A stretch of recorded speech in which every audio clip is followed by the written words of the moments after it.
आता isakal.com आहे देशातील नंबर 1 ची मराठी न्यूज वेबसाईट। प्रत्येक अपडेटसाठी isakal.com ला नक्की भेट द्या। पटेंगे तो कटेंगे। आपल्याला काय वाटलं होतं की हिंदू मुसलमानांमध्ये करतात, हिंदू मुसलमान तर केलंच, पण त्यांनी खास करून केलं ते मराठी तर मध्ये केलं। म्हणजे यांची नीती आहे ती अशीच आहे जे गुजरातमध्ये त्यांनी केलं।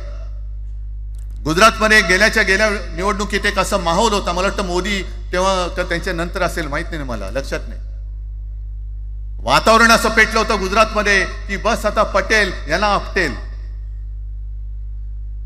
पण त्यांनी काय केलं बरोबर, पटेलांना भडकवलं, पटेलांना वेगळं केलं आणि पटेल तर सगळे एकत्र केलं।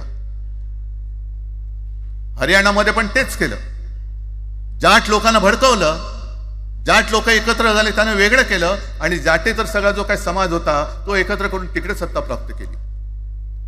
महाराष्ट्रामध्ये तेच केलं, मराठ्यांना उचकवलं आणि मराठी तर सगळा एकत्र केला। बटेंगे तो कटेंगे ही भीती त्यांच्यामध्ये निर्माण केली की बघा ते एकत्र झालेत, तुम्ही जर का फुटलात तर ते तुमच्या डोक्यावर बसतील। झाले एकत्र, मराठी माणूस मराठी माणसाची भांडला आणि दिल्लीचे गुलाम आपल्या डोक्यावरती राज्य करायला लागले। आणि आपण त्यांच्या पालख्या व्हायच्या, नुसते पालख्यांचे भय होणार की तुम्ही कधीतरी आपल्या माय मराठीला पालखीमध्ये सन्मानाने बसवणार आहात। बस झालं, आता यांची जोखड फेकून दिली पाहिजे।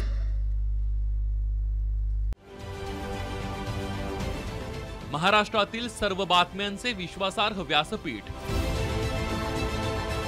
सकाळच्या सर्व सोशल मीडिया प्लॅटफॉर्मला लाईक, फॉलो आणि सबस्क्राईब करा।